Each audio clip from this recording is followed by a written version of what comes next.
मनापासून सांगते, हेल्दी राहायचं असेल तर शेवग्याचं हे सूप आपल्याला आहारामध्ये ऍड करायला हवं. शेवग्याचं सूप जे आहे ते अतिशय हेल्दी आहे. भरपूर कॅल्शियम, आयर्न आणि व्हिटॅमिन सी ने भरलेलं आहे. आपल्या शरीराची इम्युनिटी वाढते. सांधेदुखीचा जर त्रास असेल तर तो त्रास नक्कीच कमी होतो. पचन सुधारते, त्यामुळे वजनही कंट्रोलमध्ये राहते. हवामानामध्ये आजकाल सारखाच बदल जाणवतोय, तर लहानांपासून मोठ्यांपर्यंत हा जो सूप आहे तो नक्की सगळ्यांनी प्यायला हवा. एका भांड्यामध्ये 1 चमचा साजूक तूप, थोडंसं जिरं आणि अगदी 2-3 काळी मिरी घातल्या. लगेच यावरती 1 मोठा कांदा आणि 2 टोमॅटो चिरून घेतले, 4 लसणाच्या पाकळ्या, अर्धा इंच आलं आणि 1 लहान मिरची घेतली. शेवग्याच्या शेंगा कट करून घेतल्यात.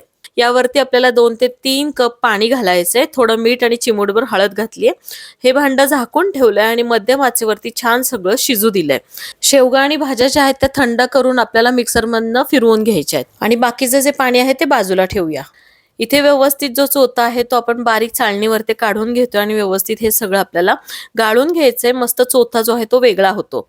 आता हे गाळलेलं पाणी आणि बाजूला काढून ठेवलेलं पाणी त्यामध्ये मिक्स केलंय.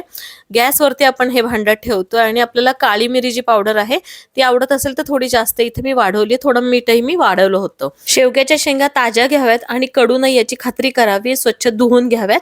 शेवगा 8 ते 10 मिनिटं शिजवावं, नाही तर त्यातली पोषक तत्व कमी होतात. तसंच या सूपमध्ये जास्त मसाल्यांचा वापर करू नये.